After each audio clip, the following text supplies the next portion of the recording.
Boa noite a todos. Eu sou a Patrícia, uma das administradoras da Coluna Saúde, e que todos sejam bem-vindos ao nosso primeiro evento, que foi apoiado pela plataforma Jaleco. A Jaleco vai disponibilizar a todos vocês 25% de desconto nos seus planos, e a gente vai deixar na descrição do vídeo o link para acessar esse desconto.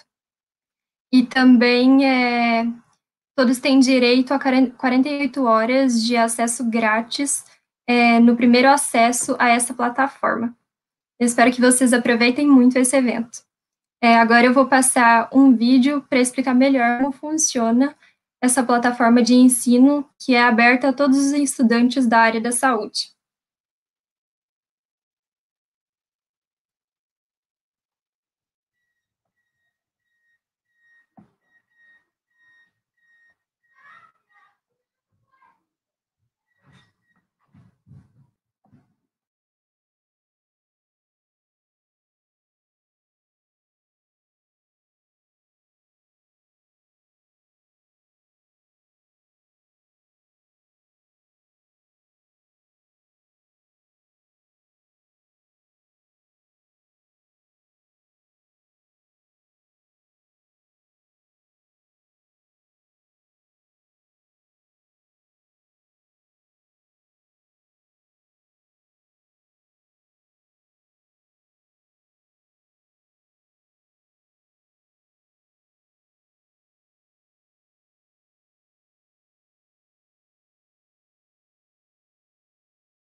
Olá, galera. Vocês estão conseguindo me escutar?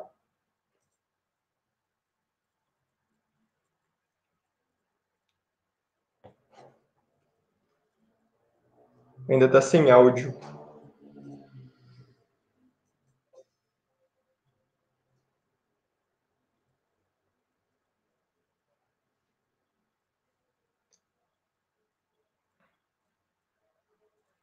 Olá, galera. Vocês estão conseguindo me escutar agora?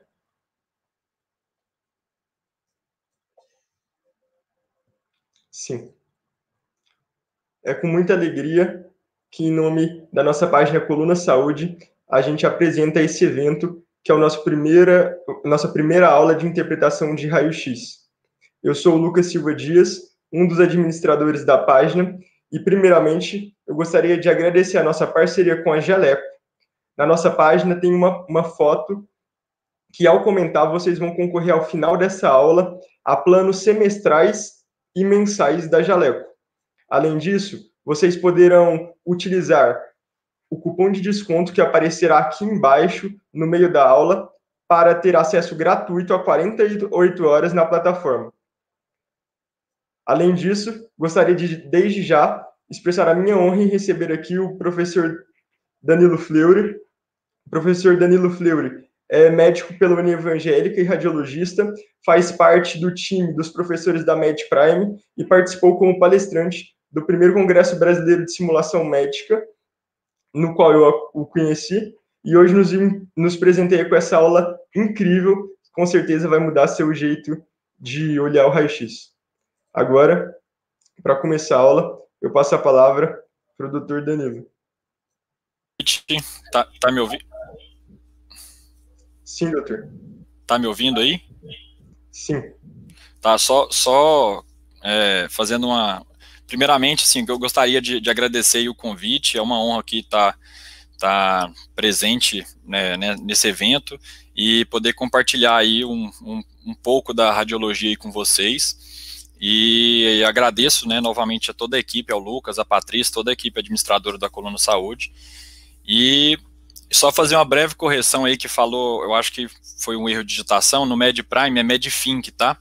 Na questão do, quando você leu aí. Mas o que eu queria dizer é o seguinte, gente, na questão da aula, meu intuito aqui não é fazer vocês serem radiologistas, se tornarem especialistas, mas simplesmente facilitar a vida no plantão, que a gente sabe que é traumático, né, o plantão já é traumático, e simplesmente analisar radiografias num plantão é muito difícil. Então, assim, é uma área que a gente tem pouco contato ali na maioria das faculdades, e mesmo em faculdades que a gente tem muito contato, é muito diferente você estar aprendendo né, de forma durante o ensino e ter que vivenciar isso na prática. Então, a minha intenção aqui é passar alguns conceitos práticos, algumas dicas ali para facilitar a vida de vocês. Tá bom?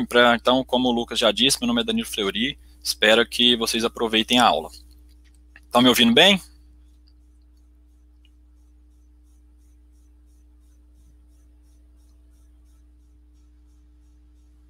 Então tá, vamos continuar. Então, gente, os objetivos dessa aula, eu vou fazer uma breve introdução sobre o raio-x. Só começando, eu vou falar sobre raio-x de tórax e na segunda parte da aula sobre a rotina do abdômen agudo, tá? Então, vou falar uma breve introdução, um pouco da anatomia radiográfica. Vocês vão perceber que a anatomia que a gente está acostumado ali durante a faculdade, ela é um pouco diferente na radiologia, na radiografia principalmente, justamente pela sobreposição das imagens.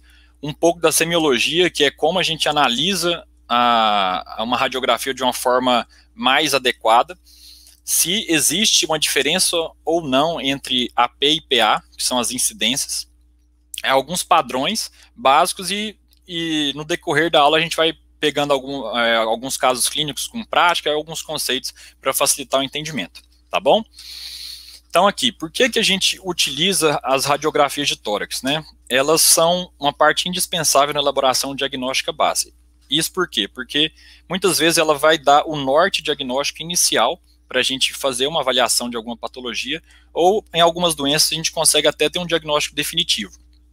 Por que ele é um exame muito solicitado? Primeiro, porque tem baixo custo, baixa dose de radiação. Se a gente pegar e analisar qual que é melhor, uma radiografia ou uma tomografia, com certeza a tomografia, mas por que a gente não faz tomografia de rotina? Para vocês terem ideia, a dose de radiação de um exame de tomografia, ela equivale a mais ou menos 1 ano de sol. Então imagina isso, né, durante muito tempo, quanto isso não causa no nosso corpo. Imagina a população pediátrica que está com todo o seu sistema, seu organismo em desenvolvimento, o que não pode causar. É uma grande disponibilidade, né, um exame que em qualquer lugar, quase certeza que a gente vai ter uma máquina de raio-x e é fácil de realizar. Falando um pouco aqui da anatomia radiográfica básica, isso aqui é um esquema que eu trouxe para facilitar a visualização. Então aqui a gente começa observando, né, o hemitórax direito e esquerdo. Só para mostrar para vocês, na radiografia a gente tem aqui vocês olhando esse L, a marcação de left, tá, à esquerda, alguns locais aparecem R ou D, depende ali do padrão, mas basicamente toda a radiografia, sempre quando eu falar o lado esquerdo da tela, eu vou me referir à direita. Então quando eu estiver me referindo à direita e apontando para cá, isso não quer dizer algum erro, tá? Isso é simplesmente uma padronização da análise de exames radiográficos, né, da radiologia em si. Justamente porque é como se a gente estivesse olhando o paciente de frente, tá bom? Então aqui a gente percebe, né, começando aqui de baixo, aqui são as cúpulas hemidiafragmáticas, aqui a bolha gástrica, tá? Sempre a gente vai estar conseguindo ver só esse fundo gástrico aqui, com um pouco de gás. Aqui os seios costofrênicos direito e esquerdo, e aqui as linhas silhuetas pleurais. É lógico que aqui está muito mais fácil de ver porque as linhas estão bem mais grossas, mas é só para a gente ter uma ideia. Aqui a gente sempre vai falar de zonas superiores, média e inferiores. Vocês vão entender o porquê que nem sempre eu uso lobo. A gente tem aqui no pulmão direito a fissura horizontal, e a fissura horizontal, por muitas vezes a gente ouve falar que fissura horizontal no pulmão direito, mas na verdade a fissura horizontal só existe no pulmão direito. Então, se chegar num laudo falando que tem alguma alteração na fissura horizontal e não falar o lado, entendam que é só porque existe neste pulmão. E a fissura oblíqua dos dois lados. Aqui a gente percebe toda a silhueta cardíaca, tá? A traqueia, a veia cava superior, ali o botão aórtico, né, e os vasos que emergem dali, mas a gente não consegue ver esses vasos. Aqui, o tronco da artéria pulmonar e a parte do átrio esquerdo. Então, aqui, para facilitar o nosso entendimento, eu trouxe um raio-x e outro esquema para a gente entender a parte cardiovascular. Entendam que aqui à direita, a gente consegue ver o átrio direito, aqui descendo o ventrículo direito, e aqui a maior parte o ventrículo esquerdo. Tá? Então, o ventrículo direito ele é mais deitado. Aqui, o tronco da artéria pulmonar e o botão aórtico, e aqui a gente não consegue ver, mas a gente sabe a topografia, que a veia cava superior está aqui e a veia cava inferior aqui. E dos hilos vão emergir tanto as veias quanto as artérias pulmonares. Aqui em perfil, para a gente entender essa anatomia cardíaca, aqui eu trouxe outro esquema para facilitar. Percebam que o ventrículo direito ele é mais anterior, ou seja, ele está mais em contato com o externo. Por isso que muitas vezes algum acidente, algum impacto no externo vai lesar principalmente o ventrículo direito, justamente por esse mecanismo de proximidade. Aqui a gente consegue ver, né, não existe uma delimitação, mas a gente consegue, pelo esquema aqui, imaginar onde está o ventrículo esquerdo. Aqui o átrio esquerdo ele é mais posterior, por isso que às vezes, em alguns casos de aumento atrial esquerdo, pode dar disfagia no paciente, justamente porque o esôfago está passando aqui atrás. Então, como ele é mais posterior, ele vai, com seu aumento, ele pode chegar a comprimir o esôfago. E aqui esse triângulo mostrando que é a veia cava inferior. Um aspecto importante de a gente perceber o ventrículo direito é que ele tem que estar comprometendo até 2/3 do externo, ou seja, a altura dele tem que estar tocando em até 2/3. Acima disso, a gente já começa a pensar num aumento do coração direito, né, do ventrículo, que pode ter várias outras causas. Aqui, o porquê que eu falei que... Só um segundo. Por que eu falei que a gente analisa os campos pulmonares e não os lobos? Se a gente não tiver duas incidências, a gente não consegue detectar assim, de uma forma tão fácil, é possível, mas não é tão fácil, a gente analisar qual lobo está sendo acometido. Observem que aqui o perfil direito, quando eu falar perfil direito, é porque assim, durante a técnica do exame, o lado direito do paciente vai estar mais próximo do filme ali, do chassi do exame, então as estruturas vão ficar mais próximas, e o perfil esquerdo ao contrário. Então aqui a gente observa em azul o lobo superior direito, aqui o lobo médio, lembrando que o lobo médio e fissura horizontal só possuem no pulmão direito, e aqui o lobo inferior direito. Percebam que ele vai até junto aqui, ó, passando e se intersecção com o lobo superior esquerdo.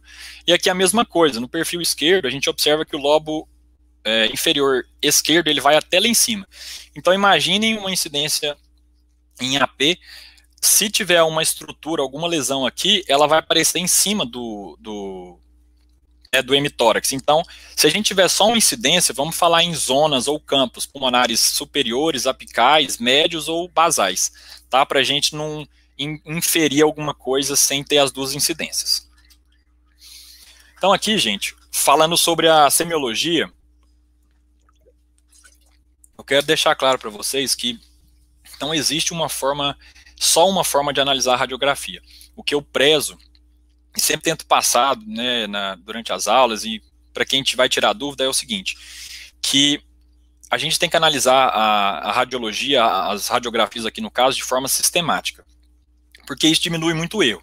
Não existe uma só forma. O que eu vou recomendar aqui não é a forma 100%, né, que é a única forma que existe. Eu tentei passar para vocês uma maneira de analisar de uma forma mais fácil, ou seja, de fora para dentro. Mas assim, escolham, o que eu quero deixar claro é escolham uma maneira para vocês analisarem a radiografia e façam da mesma forma sempre. Porque aí erros são evitados, algumas lesões que a gente pode achar que ela é a mais importante, não vão deixar passar despercebidas algumas lesões discretas que podem ser as mais significativas daquele exame, tá bom? Então aqui o que eu recomendo é o seguinte: a gente começa analisando a parte óssea, a parte de fora. Então a gente começa analisando toda a estrutura do arcabouço ósseo, tanto o ombro, clavícula, né, a escápula, analisando as costelas. E aqui também, no perfil, observem que a coluna, ela tem o que a gente chama de gradiente descendente da coluna vertebral. Ou seja, ela começa mais branco, vai ficando um branco intermediário e vai ficando mais escuro. Isso por quê? Porque quando o raio-x passa pelo paciente, o paciente em perfil ele fica com os braços assim. Então imagine, o raio chega, aí ele pega um pouco de ombro, um pouco das estruturas moles, o osso, o pescoço, e aí depois pega um pouco de pulmão e depois do outro lado as mesmas estruturas. Então isso vai que, entre aspas, enfraquecendo o feixe de raio-x, e ele fica com esse aspecto mais branco, ou seja, ele queima menos o filme. Quando ele chega aqui embaixo, ele vai pegar só uma pele fina, a costela e o pulmão. Por isso que ele fica mais preto, ou seja, ele passa com mais facilidade, ele tem menos bloqueio. Por isso que a gente sempre vai analisar esse aspecto. Se tiver um aspecto diferente disso, tem que chamar a nossa atenção, tá bom? Então aqui, a gente passa agora para os seios costofrênicos, que devem estar lisos, regulares, com ângulo agudo, tá? Não deve ter sinais de derrame, a gente analisa aqui no perfil também o mesmo aspecto. E depois a gente passa para os campos pulmonares, tanto o superior direito quanto o superior esquerdo, vai fazendo um aspecto tipo ausculta pulmonar, em comparação e de forma, naquele aspecto em zigue-zague que a gente aprende na semiologia da faculdade. Aí depois a gente vai para os campos mediastinais, que aqui vão estar inclusos também os campos pulmonares, mas na radiografia, essa localidade do mediastino aqui, do campo mediastinal retroesternal, ela tem que ter esse aspecto triangular, tá? E mais escuro. Se tiver alguma coisa muito aumentado aí, ou tiver muito branco, vamos ficar atento, porque pode ser aqueles 4 T's, né? O terrível linfoma, timoma, a tireoide ou o teratoma. E depois a gente passa para o mediastino posterior aqui, ou retrocardíaco, que também tem que ser esse aspecto mais escuro, ou seja, a gente tem que ver só pulmão aqui, tá bom? Depois a gente passa para os hilos pulmonares, que eles têm que ter esse aspecto divergente, aqui à direita um C invertido e à esquerda um C, sempre com os vasos saindo de forma divergente. Qualquer alteração aí a gente tem que ficar atento. Aqui no perfil, a gente vai observar a artéria pulmonar direita, e aqui passando sobre o broncofonte esquerdo, a artéria pulmonar esquerda, ou seja, a artéria pulmonar esquerda, ela se dobra, ela se projeta por cima, assim, passando pelo broncofonte. Por isso que ele fica um pouco mais abaixo. E aqui, o 5, a gente vai analisar depois o mediastino superior, o médio, que também vai incluir os hilos, e o mediastino inferior, que inclui a silhueta cardíaca, tá? O coração ele tem que caber em até metade do hemitórax. Então, o mais importante aqui é a gente ter a sistematização para a gente evitar comer bola mesmo, tá? Porque, assim, radiografia é muito detalhe e muita coisa passa despercebida. Aí, gente, acho que eu não comentei no começo da aula, mas a participação de vocês no chat, quando eu for... vou fazer de uma forma mais interativa para ficar mais fácil todo mundo entender e vocês perceberem que existem algumas pegadinhas também nos próprios exames, tá? E isso acontece na vida real. Então aqui vocês saberiam me dizer se existe diferença entre AP, ou seja, antero-posterior, e PA, que é o póstero anterior. O que é AP e PA? AP é quando o raio incide de frente, ele passa do peito indo para as costas. E o PA, póstero anterior, ao contrário, tá? Alguém saberia me dizer aí qual dessas duas é qual? Se puderem participar aí no chat, eu não estou vendo.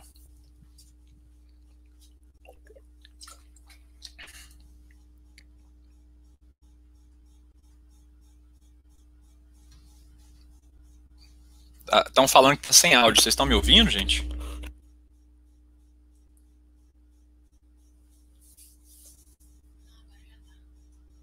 Oi?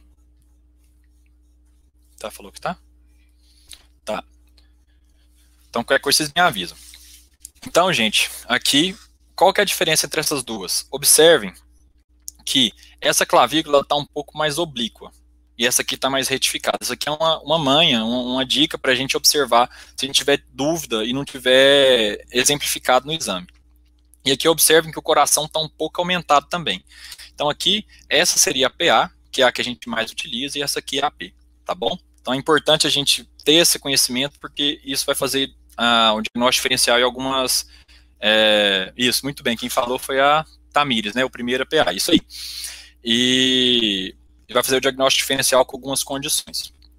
Por que que isso acontece? Quando a gente faz o exame antero-posterior aqui, que é a rotina normal, observem do jeito que o paciente fica com as mãos para trás, justamente para as escápulas rodarem e saírem um pouco dos campos pulmonares. Os raios são incididos aqui e a gente vai conseguir ver, né, por isso que as clavículas ficam um pouco mais oblíquas. Então essa é a forma que a gente consegue ver melhor os campos pulmonares. Observem que aqui, essa é uma paciente aqui, né, cheio de tubo, em leito intensivo, e a gente observa que já que não é uma técnica adequada, né, é difícil de fazer um exame nesse paciente. Aqui embaixo, onde está apontada a seta, é onde está o chassi, onde vai ter o filme de raio-x. Então, consequentemente, aqui o paciente vai ficar um pouco torto, não vai conseguir inspirar direito, então isso tudo dificulta a questão do exame. E qual que é essa diferença entre PA e AP? Existem várias diferenças, mas a que eu quero que vocês entendam é o aumento da área cardíaca. Porque assim, o raio-x funciona como se fosse uma sombra. Imaginem vocês pegando um feixe luminoso aí de uma lanterna qualquer, coloquem sobre a mão e cheguem perto da parede. Se vocês chegarem mais perto da parede, simplesmente a mão vai estar um pouco aumentada, isso é fato, mas ela vai estar com um tamanho um pouco mais real. Se a gente aproximar mais da lanterna e mais longe da parede, a mão vai aumentar muito. Então, é isso que acontece. Então, os feios de raio-x saem de forma divergente, eles pegam o coração, né, passam por ele, e como o coração está mais próximo do chassi, ele vai estar um pouco maior, mas ele dá um tamanho um pouco mais fidedigno do que ao contrário.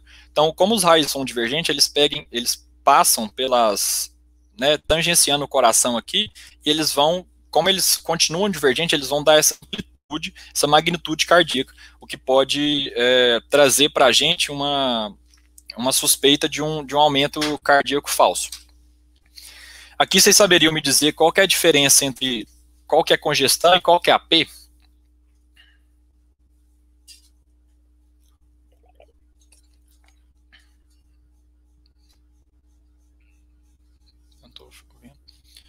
Enfim, gente, eu vou falando aqui se alguém participar, que eu não estou vendo o chat, mas enfim, aqui, qual que é a diferença entre esses dois? Aqui a gente observa que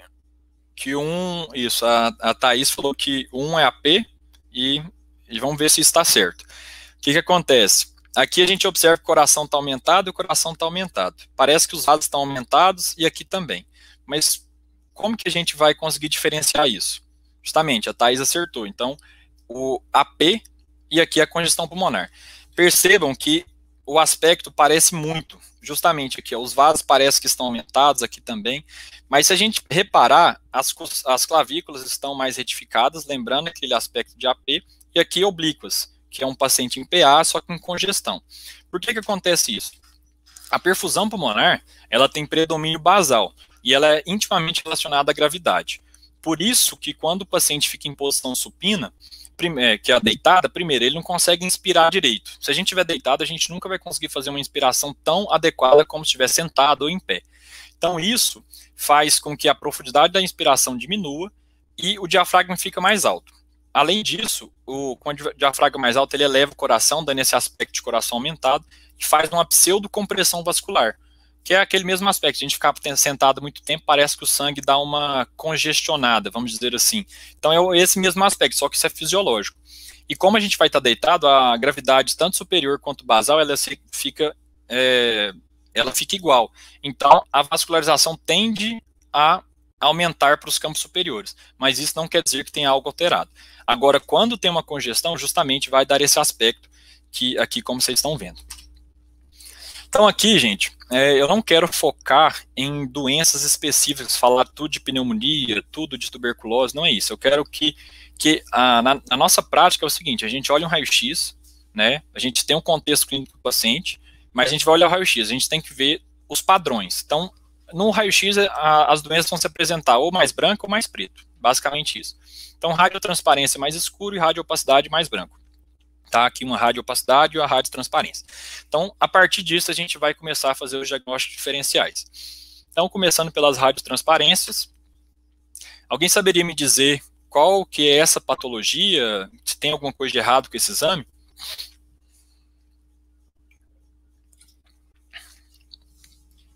Não sei se alguém respondeu, mas aqui, se a gente observar, o pulmão está bem mais escuro, né? De fato, a gente está falando de patologias mais escuras, mas observem, aqui, isso pode ser um pouco difícil de entender agora, mas com a prática vocês vão percebendo que o cinza do pulmão ele é um pouco mais intermediário, aqui está bem mais escuro, e nesse caso aqui era um enfisema, tá?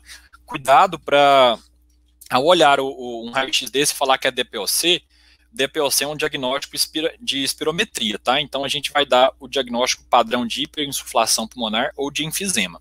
Então aqui quais são os achados?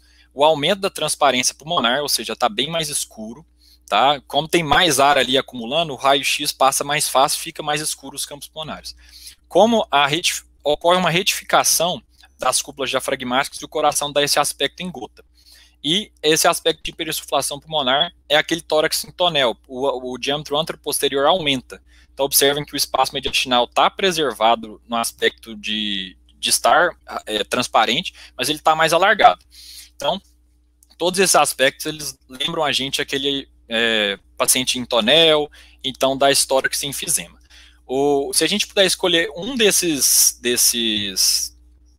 achados, o mais específico para hiperinsuflação pulmonar é essa retificação das cúpulas, tá, gente? Aqui, a gente tem um achado que é, não sei se todos vão conseguir ver, mas alguém consegue identificar o que está de errado? E se eu fizer isso aqui? Percebam que parece que uma linha aqui. O que é isso? Isso aqui é um pneumotórax, tá, gente?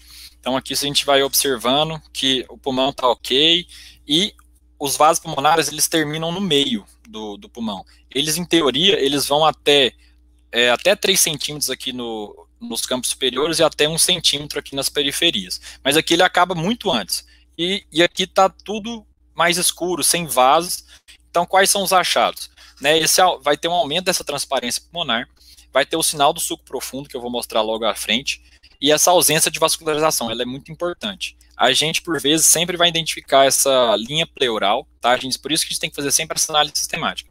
E se tiver um desvio do mediastino, que a gente vai se basear pela traqueia aqui, a gente tem que levantar a bola para o pneumotórax hipertensivo, tá? Isso é muito importante. Não deve-se fazer o diagnóstico pela radiografia, mas tendo isso na radiografia, é importante a gente estar atento.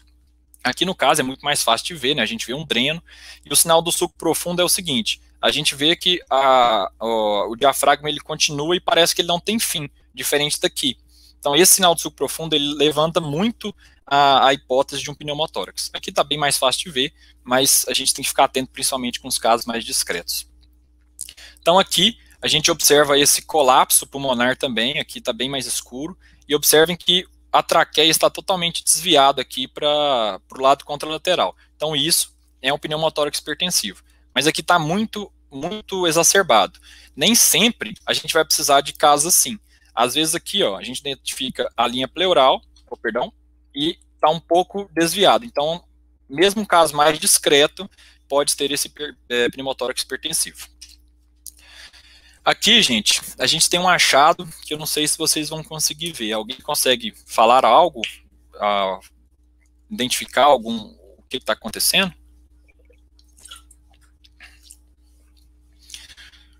Se eu passar para o lado, eu acho que vai ficar mais fácil, né? São pacientes diferentes, mas observem. Aqui, vamos fazer a análise sistemática, tá? Quando a gente chega no hilo, parece que tem uma lesão aqui, um pouco arredondada, um pouco mais escura, e nesse aqui está bem mais fácil de ver. Mas o que é isso? Qual que é o padrão dessa doença? Isso aqui é a cavitação, tá? Então, como que ela vai se apresentar? Vai ser uma lesão com ar no seu interior e as paredes espessadas, observe. Pode apresentar esse nível hidroaéreo, se o paciente movimentar, esse nível também movimenta, e não tem vaso no interior, tá? Os vasos geralmente circundam aqui, eles não passam por dentro. nesse padrão de cavitação tem vários diagnósticos. Os principais vão ser inflamatório infeccioso, mas a gente não pode descartar a neoplasia, tá bom? No nosso meio a gente sempre tem que pensar em tuberculose, e nesses casos é muito importante que a gente peça um TC de tórax para a gente fazer a complementação, uma elucidação diagnóstica melhor.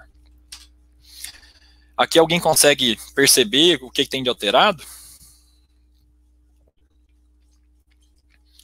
Se a gente fizer a análise sistemática, olhando o arcabouço ósseo, quando a gente chega aqui nos diafragmas, observem que tem uma linha branca e uma linha mais escura embaixo. O que é isso? Pneu peritônio, gente. É lógico, isso aqui é um caso muito discreto, é fácil de comer bola, mas isso aqui pode ser a diferença entre a vida e a morte do paciente. Como que vai apresentar isso, né? Ele vai apresentar esse sinal da meia-lua, e o pneu peritônio, eu não sei se todos conhecem, mas ele basicamente é o gás fora da alça intestinal. A gente tem que fazer uma incidência de ortostase justamente porque o ar é menos denso e vai subir e parar no diafragma. E tem que tomar cuidado para a gente não confundir com a câmara gástrica que eu mostrei no começo. O pneu peritônio ele é muito justo diafragmático. Observem que ele tem uma linha bem fina e só tem uma linha branca dividindo, tá bom? E o sinal da meia-lua que eu tinha falado. E aqui, ó, muito mais exacerbado, muito mais fácil de ver. Então aqui a linha diafragmática, o pneu peritônio, o fígado. Então aqui fica bem mais tranquilo, mas é importante a gente se atentar a esses casos. Por isso a análise sistemática é tão importante. Então na parte de radiotransparência, era isso que eu queria falar no tórax para vocês. Perdão. Seria o enfisema, o pneumotórax, a cavitação e o pneumoperitônio, tá bom? Então agora vamos falar da parte de radiopacidade, né, o que fica mais branco. Então aqui, gente, todo mundo está vendo essa alteração, está bem mais branca ali na base pulmonar direita. E qual que é o padrão? Vocês acham que é pneumonia isso? Vocês acham que o padrão, se a gente olhar e falar assim, não, isso aqui é pneumonia. Se eu chegar para vocês e falarem, olha, isso aqui de fato o paciente está com febre há 3 dias, dor torácica, falta de ar e tudo mais, e apareceu com essa imagem, né, paciente mais idoso, ok, concordo que é pneumonia. Agora, e se eu falar que isso já tem essa lesão aqui, esse aspecto, tem mais ou menos uns 3 anos, e vem evoluindo devagar, o paciente perdeu peso, então isso já muda o raciocínio clínico. Porque na radiologia você tem que entender, principalmente no raio-x, que muitas das doenças elas sobrepõem os achados. Então o contexto clínico é muito importante. Principalmente ali quem vai estar trabalhando de fato com o paciente, né? Que vai estar no pronto-socorro, na UTI, enfim. Então aqui, gente, é o padrão de consolidação, tá?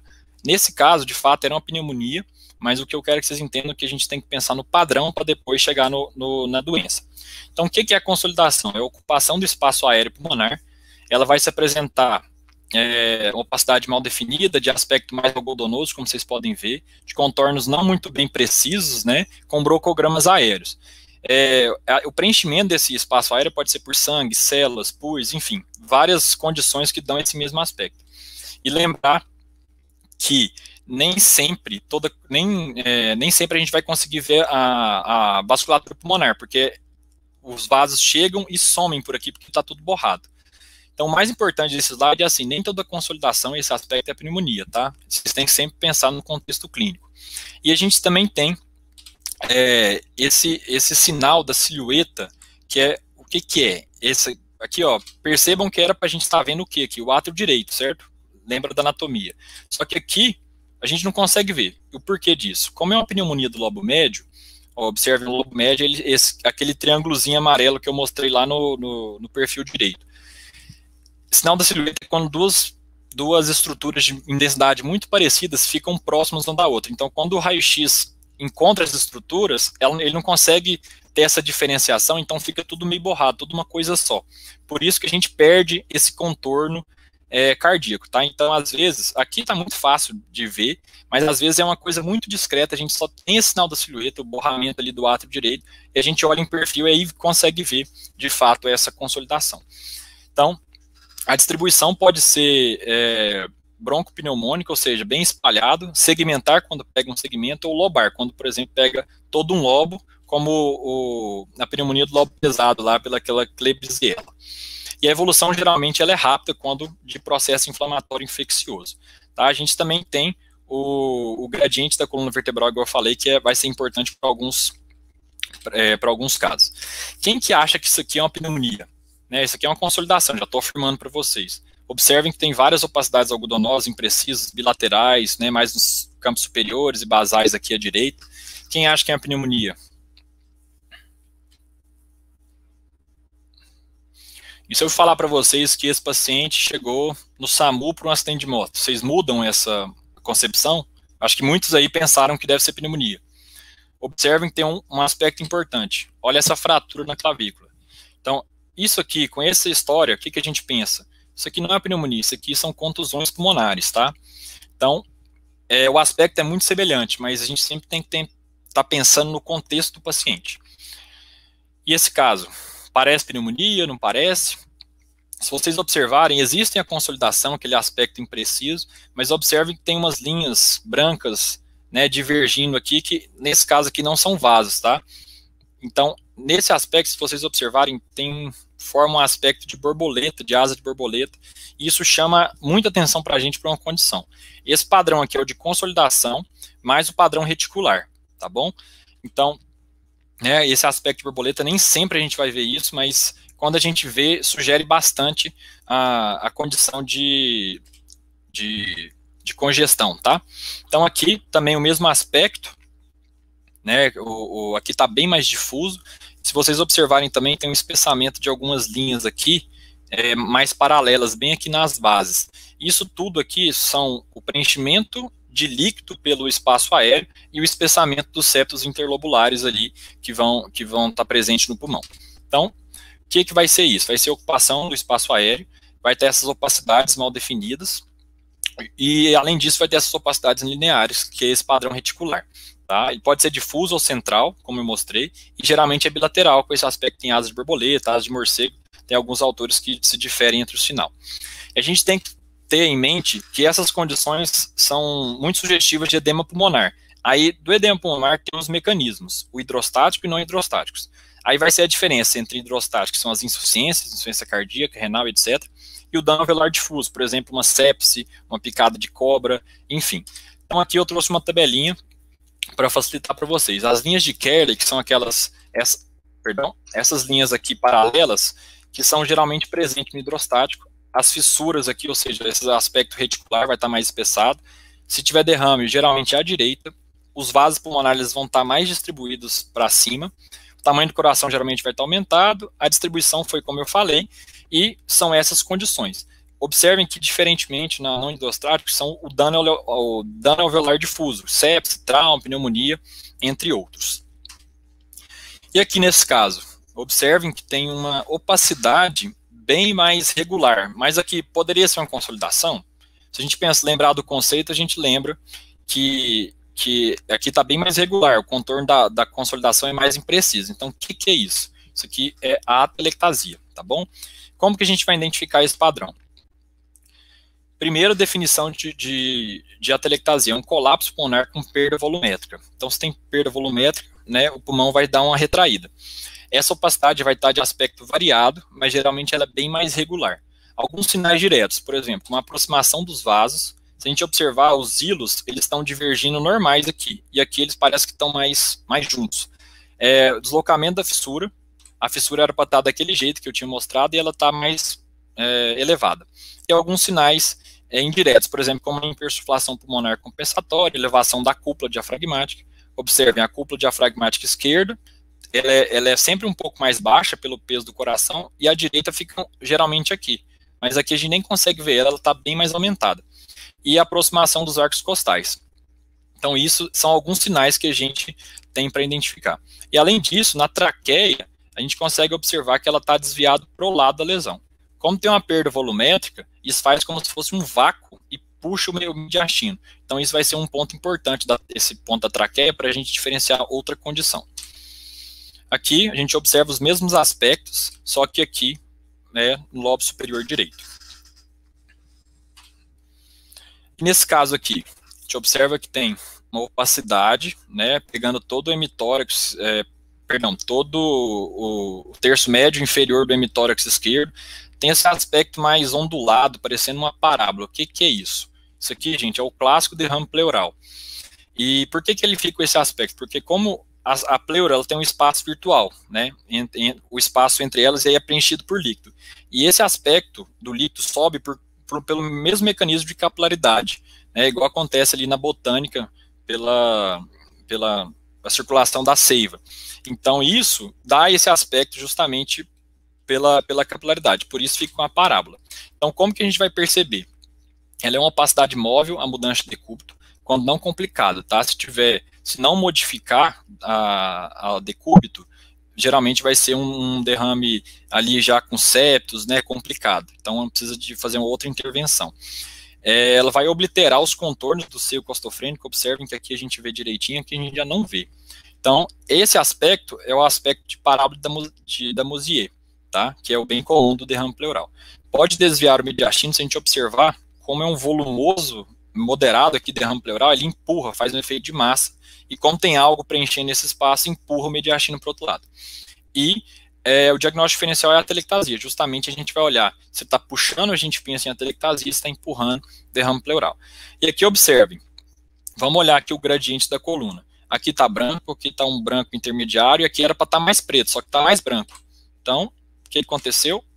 A gente observa que não tem aquele sinal comum, normal do gradiente descendente da coluna vertebral. E se a gente vê isso no perfil, às vezes a gente tem que voltar no AP para conseguir identificar qual condição, o que está acontecendo.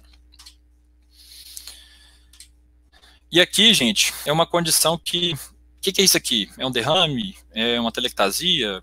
É uma consolidação gigante? Então, o nome dessa condição, desse padrão, a gente vai identificar o nome do padrão e depois alguns achados vão direcionar para a etiologia. Então, aqui observem que esse hemitórax está todo branco e observem a traqueia. Ela está desviada para o lado que está branco, ou seja, tem algo que está puxando ela. Então, nesse caso, é uma atelectasia. Então, o nome desse padrão é hemitórax opaco. Primeiro a gente identifica que tem um hemitórax opaco, depois a gente analisa outras condições para identificar se é atelectasia, se é outras condições.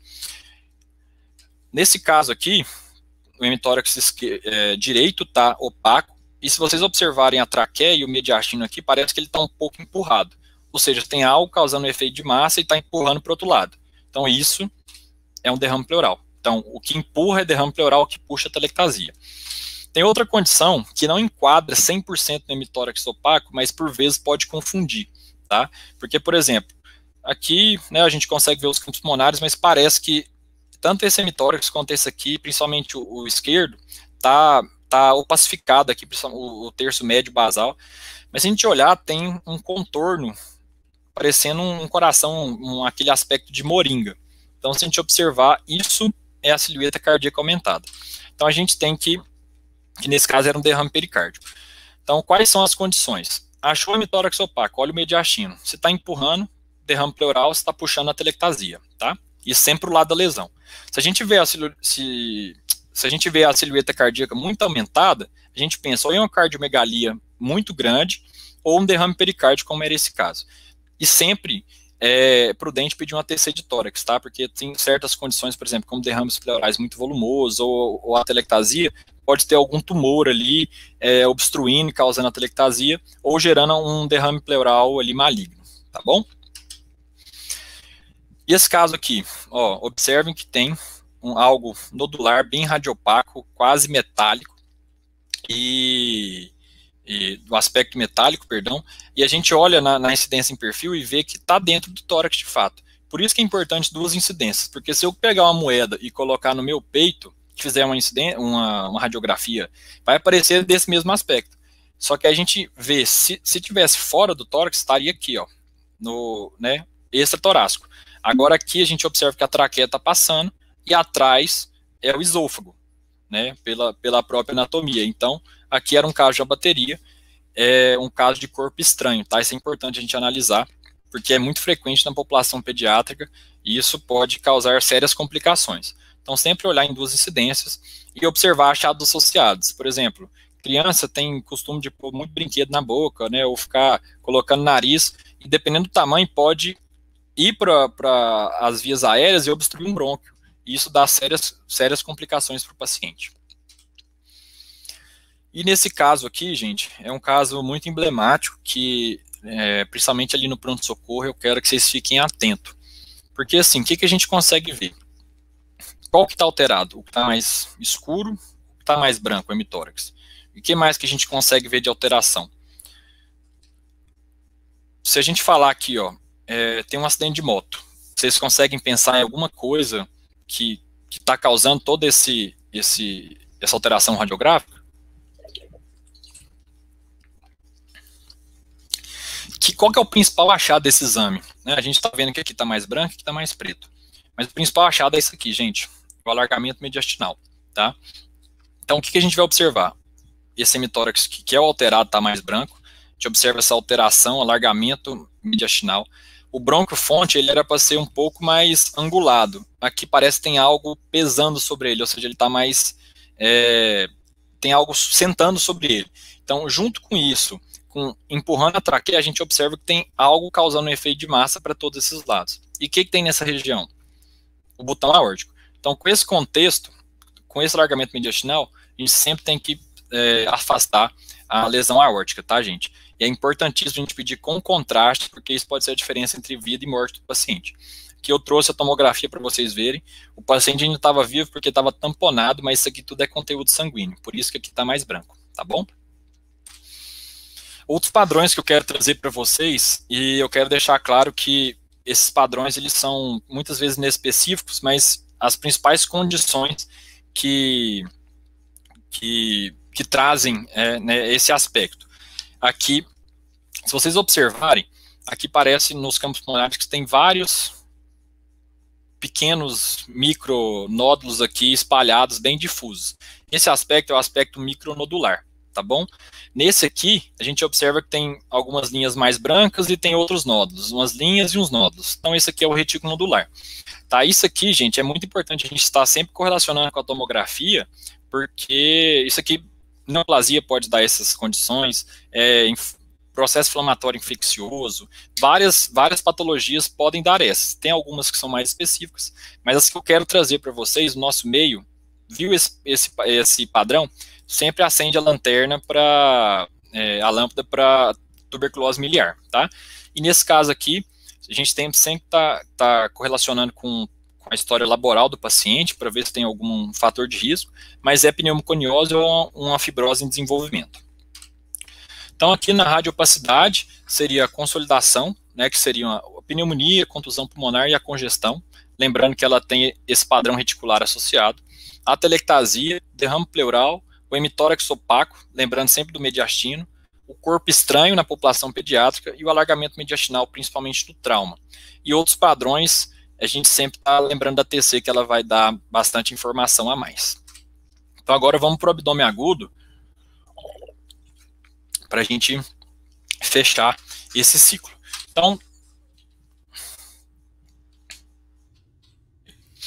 Então, gente, as radiografias do abdômen, elas são também parte importantíssima na elaboração diagnóstica ali na rotina, justo pelos mesmos motivos. Muitas vezes elas vão dar o norte, o segmento inicial do paciente, que vão passar pelo raio-x, depois pela tomografia, por exemplo, e por vezes vai dar o diagnóstico definitivo.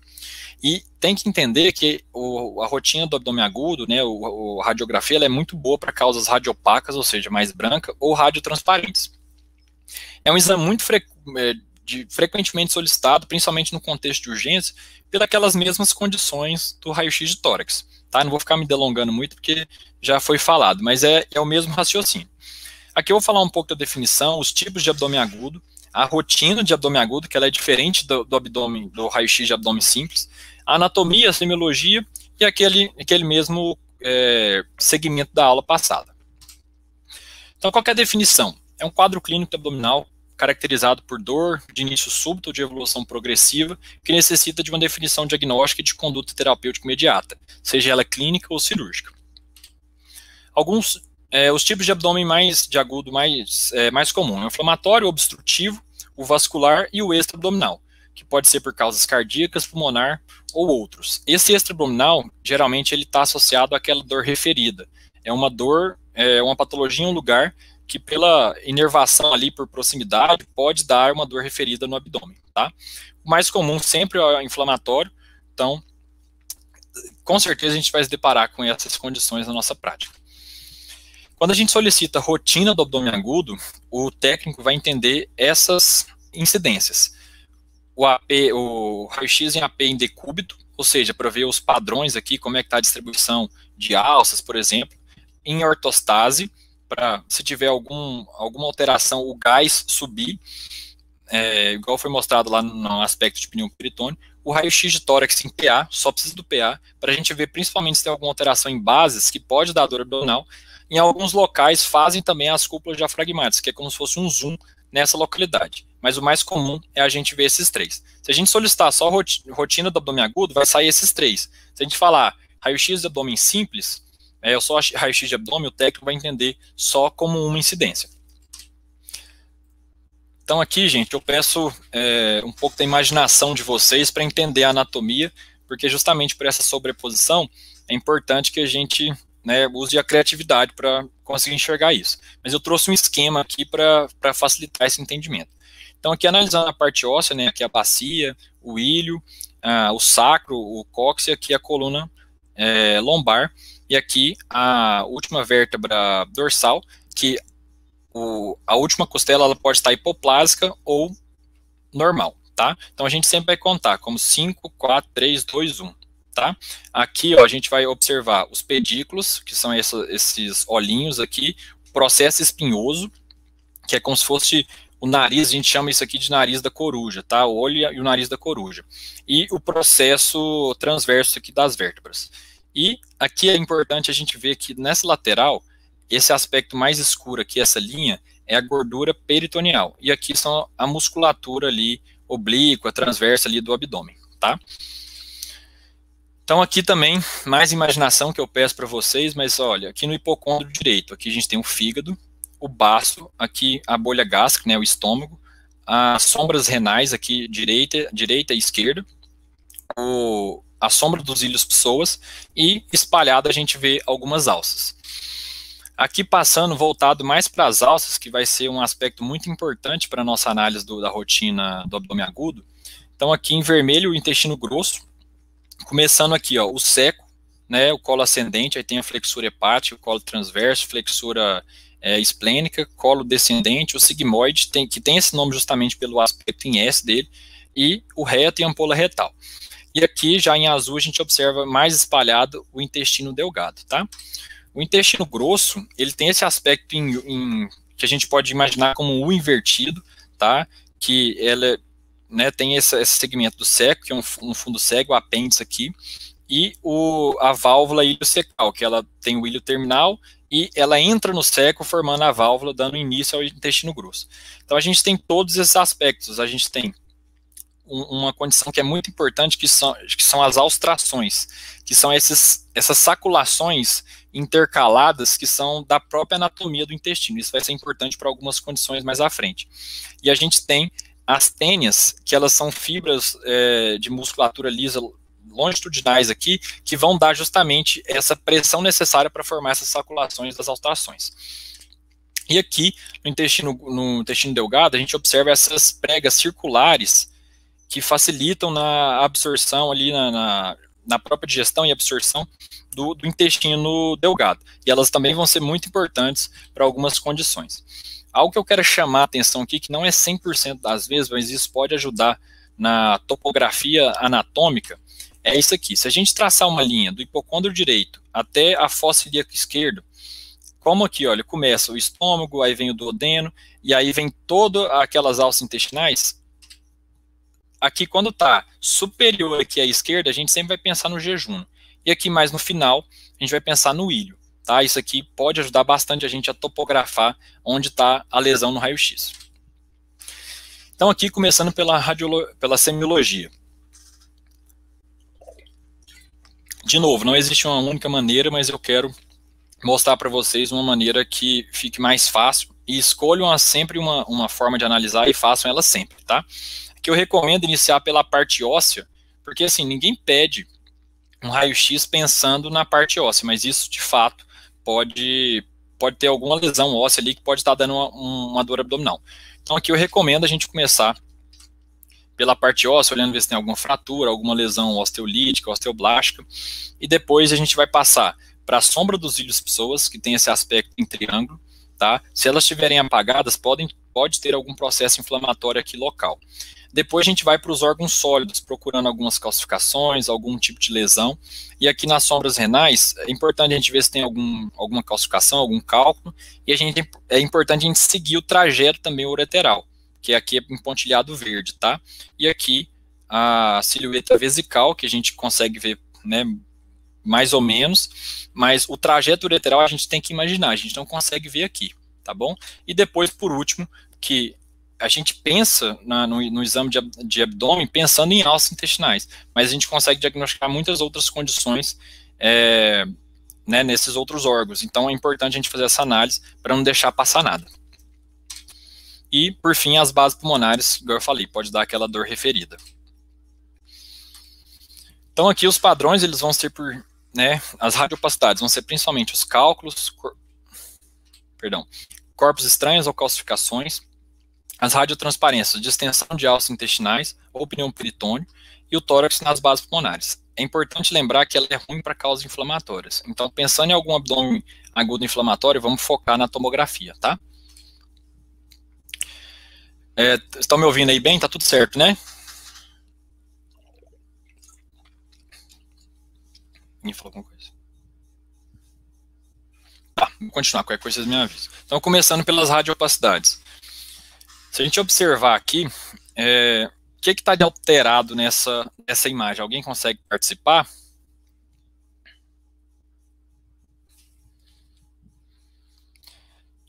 Eu não sei, não sei se alguém participou. Mas aqui, vamos prestar atenção aqui e perceber que aqui no hipocôndrio direito, observem que tem algumas imagens nodulares radiopacas que formam, parece um saquinho mesmo. Então, se a gente fizer o contorno, aqui lembra a vesícula, ainda mais nessa região.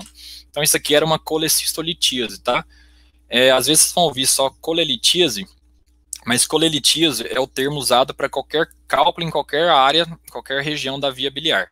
Colecistolitíase é específico para a vesícula, tá? Então, só para determinar uma terminologia mais correta, e às vezes se vocês ouvirem ou verem em algum lado esse texto, esse termo, para não se assustarem. Então, aqui, é infrequente o diagnóstico no raio-x, tá? Vai ser com casos mais grandes que a gente vai conseguir ver como esse, e o ultrassom é o melhor método para isso. Gente, isso aqui é uma coisa importante. Se estiver no plantão e pensando em colecistolitíase, ou seja, só pedra na vesícula, sem processo inflamatório de uma colecistite, peçam ultrassom, que é o melhor para ver. Agora, pensando em um aspecto inflamatório, peçam a ATC, que aí tudo bem, aí está bem solicitado, porque muitas vezes pedem para ver cálculo e a ATC não vê cálculo da vesícula muito bem. Então, às vezes, pode dar ultrassom alterado e a ATC normal, tá? Isso é importante a gente entender. Aqui, se a gente analisar, tem a sombra renal direita e a sombra renal esquerda. Se a gente olhar, tem um nódulo radiopaco aqui, que dentro do rim a gente pensa, né, justamente num cálculo renal. Então, aqui um caso bem mais exuberante aqui na sombra renal direita, essa radiopacidade irregular, meio que tomando forma ali dos cálices renais. Isso aqui era um cálculo coraliforme, tá? Então, vai ser bom para cálculos muito densos, como esse que eu mostrei. A tomografia sem contraste é o padrão ouro. É importante a gente, na análise de radiografia, ver as sombras renais e os trajetos ureterais, tá? Nesse caso aqui, ó, por que é importante a gente ver o trajeto ureteral? Se eu falar para você, tem alguma coisa alterada aqui, acho que a grande maioria vai falar que está tudo bem. Se a gente olhar, tem algo aqui que lembra um nódulo calcificado, mas a gente não tem certeza de nada. Se a gente falar que é uma dor abdominal pélvica esquerda, isso vai favorecer bastante o nosso diagnóstico. Então aqui, de fato, era um cálculo ureteral, tá, gente? Lógico, se a gente não tivesse essa clínica, poderia ser muito bem um flebólito pélvico. Então é importante a gente sempre estar relacionando com o contexto clínico.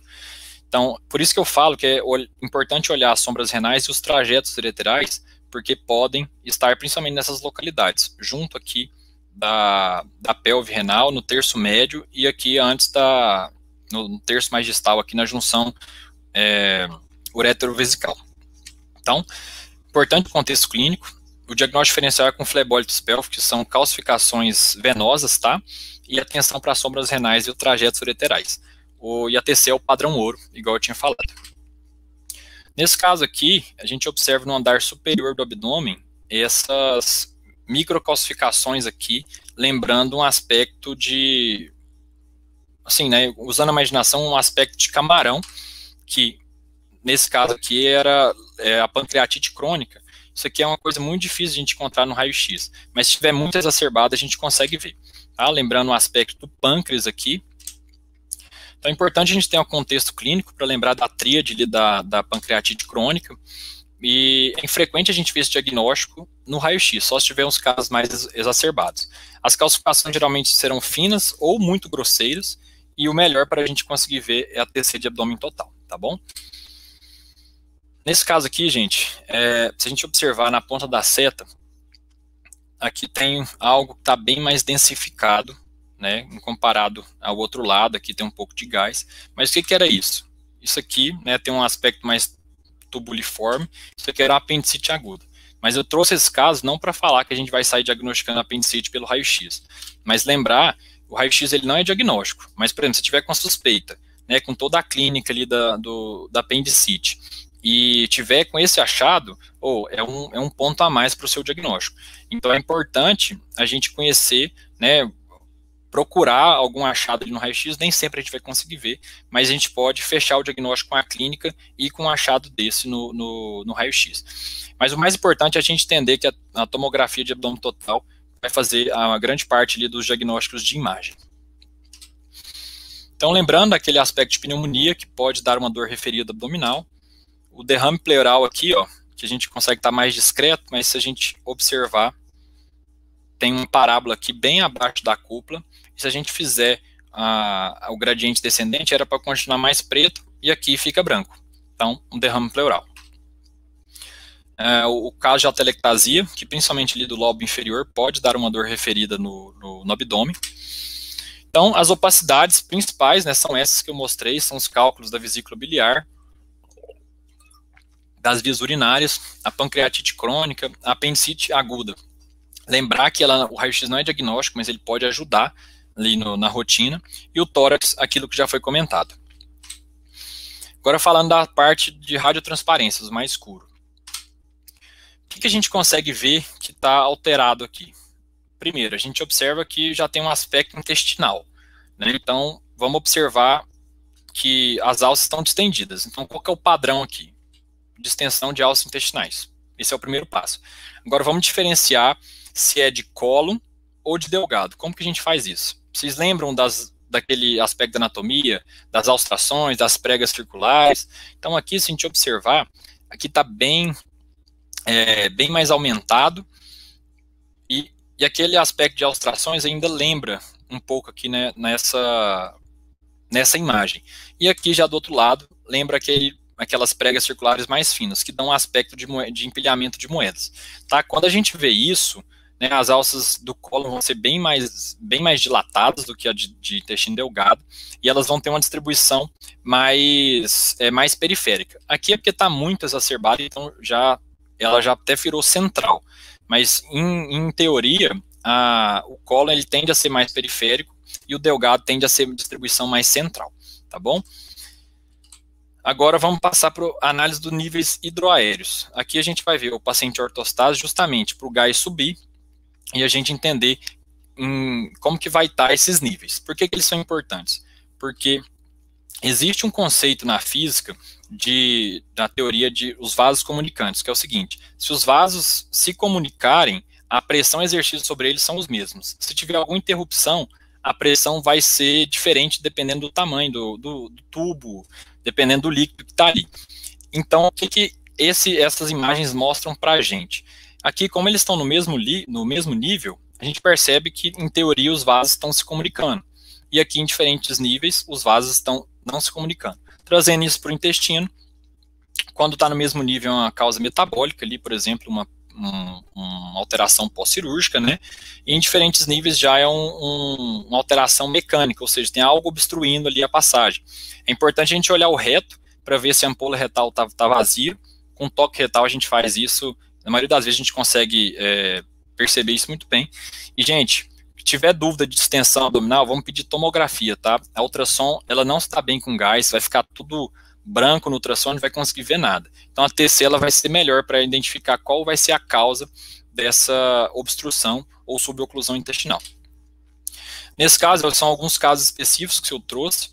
Se a gente observar, tem uma distensão gigantesca aqui, né? Tá bem mais preto e lembra um aspecto de cólon, ó, que parece que tem umas alstrações e tá bem maior. Então, se a gente fizer aqui a delimitação, observem que tem um centro aqui e ele está apontando para cá, certo? Para a fossa esquerda aqui. Se a gente tivesse para cá, seria já pensando em outra condição. Nesse caso, é um volvo de sigmoide, como ele está apontando para a esquerda, o volvo de sigmoide, o volvo em si, ele é uma torção sobre o mesmo eixo. Então, se está apontando para cá, a gente pensa em volvo de sigmoide, para cá a gente pensa em volvo de seco. Esse é o clássico sinal do grão de café, tá? Então, nem sempre a gente vai conseguir ver ele, mas se a gente vê, sempre pensar nessa condição. E aqui, a gente observa que tem múltiplas distensões aqui em empilhamento de moedas, lembrando o intestino delgado, e elas estão, as alças parece que elas estão se embolando uma sobre a outra. E ela está seguindo esse padrão aqui, ó, indo do hipocôndrio esquerdo para a fossa ilíaca direita. Isso lembra um aspecto de cacho de banana.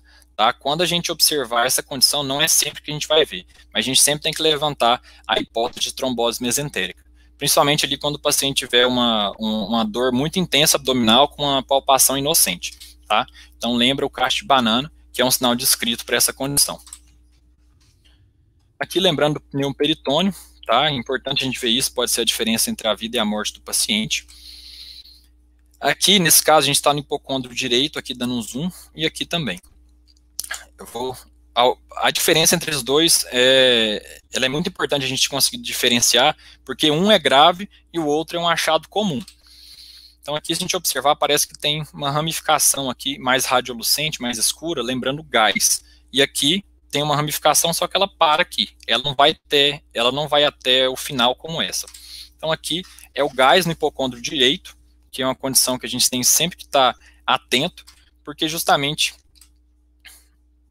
isso aqui é a aeroportia e a aerobilia. Qual que é a diferença entre essas duas?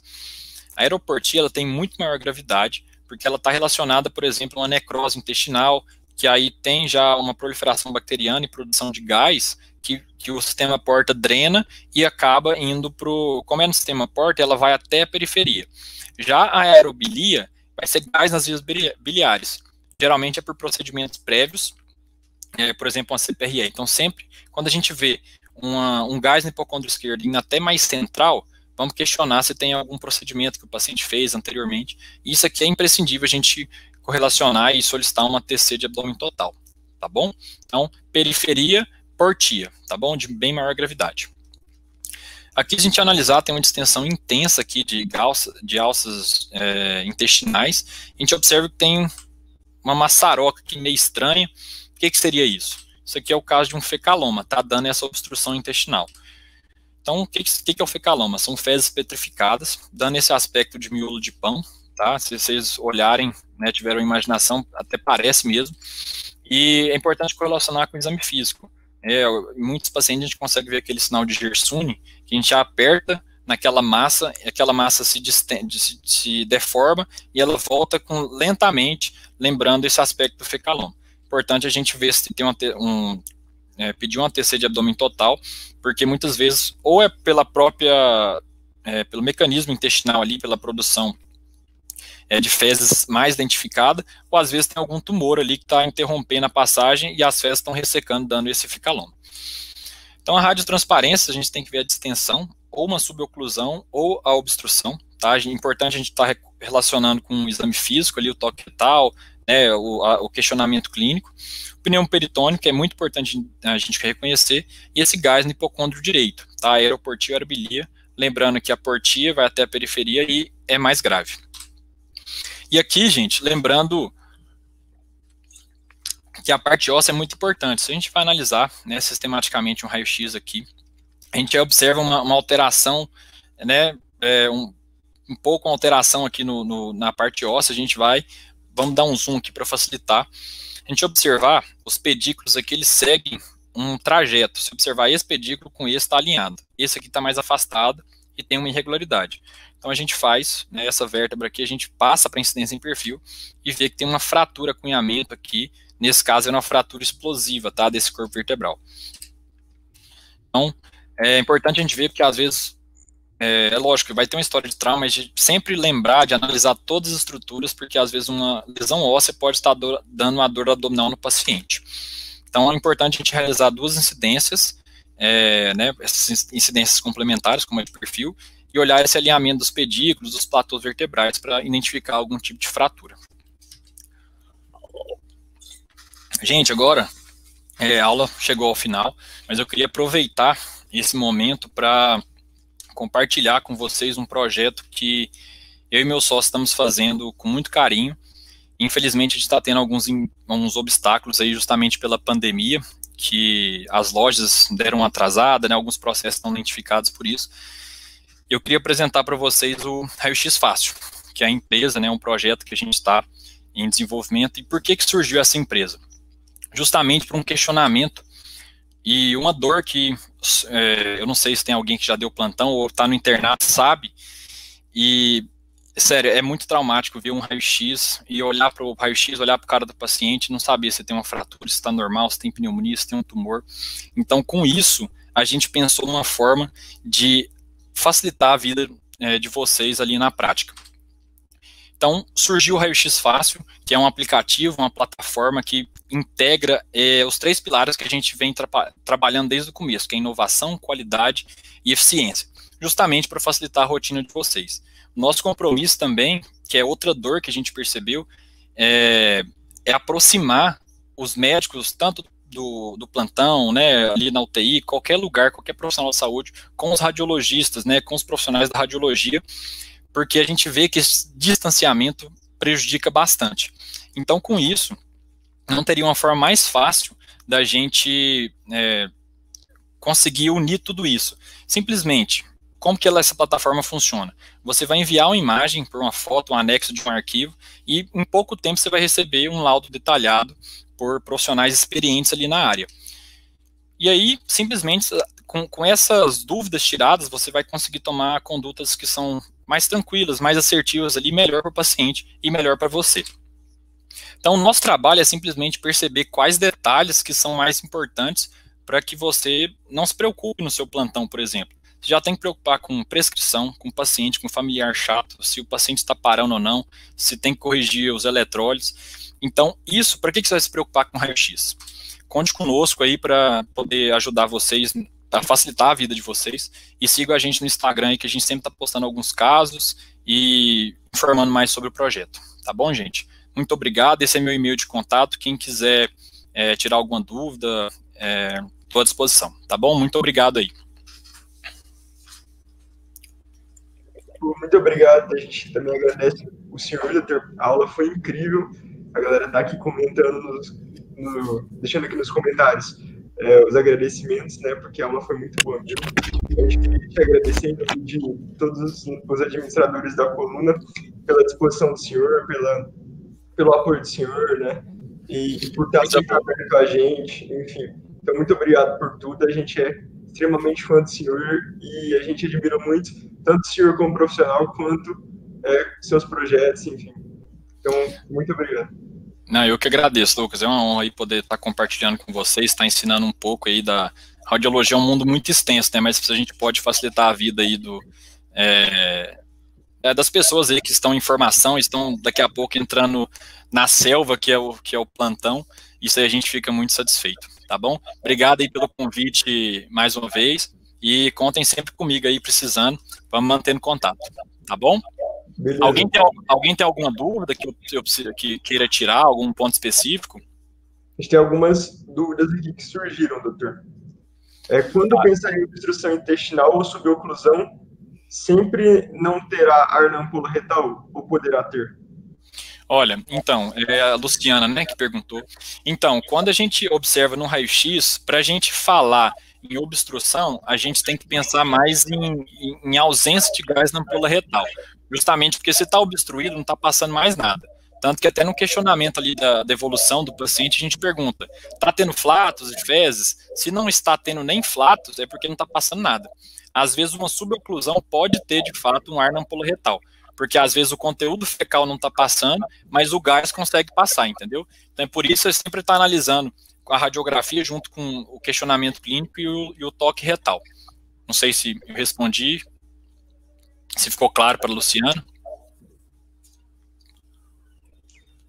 A Fabiana também, doutor, perguntou se no caso do abdômen, o que é melhor, ultrassonografia ou raio-x, ou os dois, na emergência? No caso do abdômen, ela está falando no caso de abdômen agudo, né? Então, Fabiane, no caso de abdômen agudo, o que acontece? O principal ali para você iniciar uma dúvida é o raio-x, certo? A rotina de abdômen agudo. Porque, por exemplo, lógico, se for um caso muito típico ali de uma colecistolitise, você já pede ultrassom se estiver disponível. Mas só nesses casos. Então é sempre importante assim, ó, a rotina do abdômen agudo deve se fazer sempre, porque muitas das vezes algumas coisas que podem confundir a gente são detectadas no raio-x. Por exemplo, o paciente está com uma dor ali em hipocôndrio direito, está um pouquinho mal, aí você pede ver um pneu peritônio, por exemplo, ali bem discreto. Então, se você detecta isso, aí beleza, aquilo já é cirurgia, é outra conduta. Então, assim, eu recomendo pedir sempre a rotina do abdômen agudo. Em casos específicos, por exemplo, como pedra na vesícula, aí tudo bem, aí pode associar os dois. E se precisar de um exame mais complexo, sempre pensem na tomografia, no ultrassom. Certo. Doutor, eu tenho uma dúvida também. Quais são os principais aspectos que eu tenho que olhar para saber se o raio-x foi bem feito? De tórax ou de abdômen que você fala? De tórax que eu tenho mais dúvida, assim. Sim. Só as clavículas equidistantes.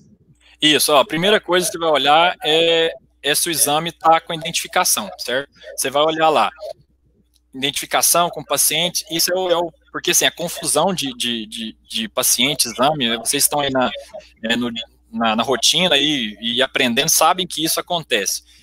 Mas tendo essa identificação para a técnica em si, as clavículas têm que estar equidistantes do processo espinhoso, né? Então a gente vê nisso, o paciente está centralizado. Aí a gente passa para inspiração pulmonar, ou seja, a gente vai ver se os campos estão totalmente inspirados, justamente porque uma pouca inspiração faz com que, por exemplo, o coração pode parecer aumentado e tudo mais, igual eu expliquei. E aí, como que a gente percebe se está aumentado ou não? As costelas anteriores, elas são aquelas que... Deixa eu voltar aqui, eu acho que vai ser até mais fácil eu mostrar para você, peraí.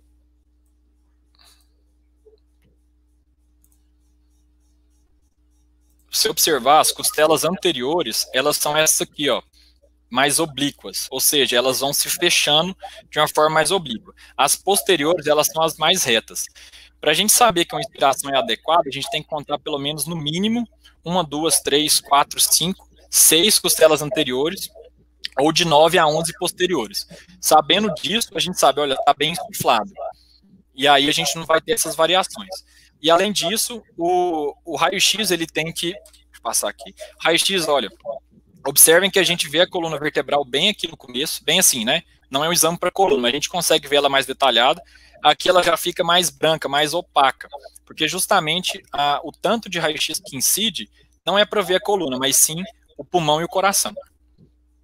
Ficou claro? Esses são os principais aspectos. Ficou claro. Obrigado, doutor. Não sei se tem mais alguma dúvida aí, eu não tô... Não eu acho que foram só essas mesmo, doutor. Tá ótimo, mas olha, gente, estou à disposição aí, meu e-mail está no final da aula. Quem quiser tirar alguma dúvida, fique à vontade.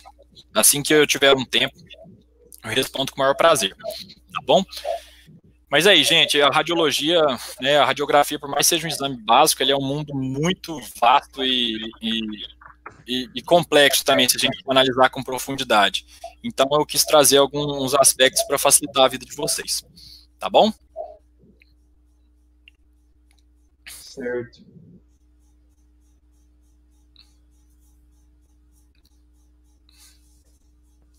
Então, agora a gente agradece mais uma vez a presença do senhor, doutor, e a gente agora vai anunciar que a gente vai fazer alguns sorteios de pacotes do Jaleco, da empresa Jaleco, que são pacotes semestrais, 2 pacotes semestrais e 2 pacotes mensais que vão ser sorteados. Ok, gente, agradeço aí e boa sorte a todos aí no sorteio. Não é isso, Patrícia?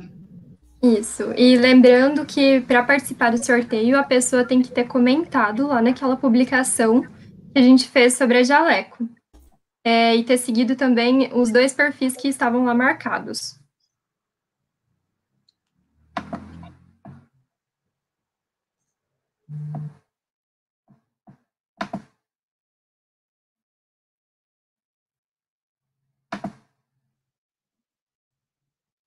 Bom, agora eu vou começar o sorteio aqui, pelo sorteio Green. Essa é a publicação da Jaleco que a gente fez. Coletando aqui os comentários. Lembrando que a gente vai fazer o sorteio de 2 planos semestrais e 3 mensais, começando pelos semestrais. Aí o Lucas vai sinalizar para mim na tela se a pessoa seguiu os pré-requisitos e pode ganhar o sorteio. Então, vamos sortear o primeiro número.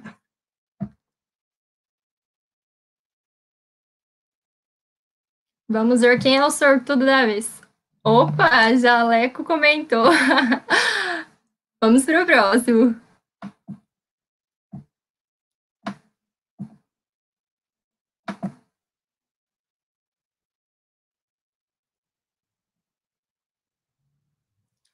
Hugo Veiga underline. Olha o sortudo, hein, Hugo Veiga? Esse comentou bastante, hein? Então, o Hugo Veiga, ele ganhou um plano semestral. O Lucas disse aqui que ele está habilitado, então ele seguiu os pré-requisitos. Vamos para o próximo.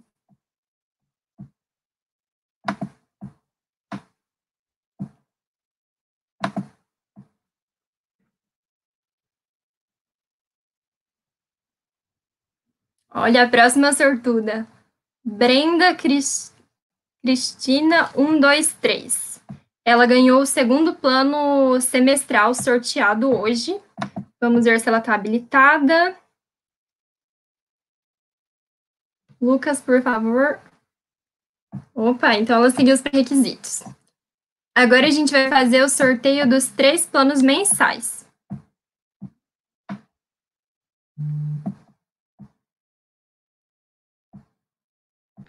Primeiro plano mensal. Kaline Oliveira. A Kaline Oliveira ganhou um plano semestral da Jaleco. Vamos ver se ela está habilitada. Opa! Todo mundo seguindo os pré-requisitos? Isso sim, hein? Agora vamos para o próximo.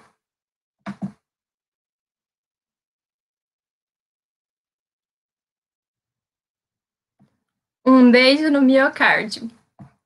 Ganhou também um plano mensal da Jaleco. E está habilitada. Agora nós vamos fazer o último sorteio de hoje.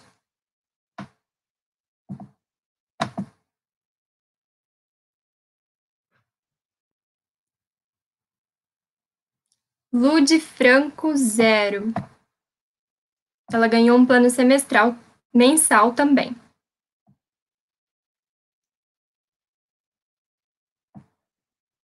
Ela está habilitada, Lucas? Habilitada. Então, gente, esses foram os sorteios de hoje.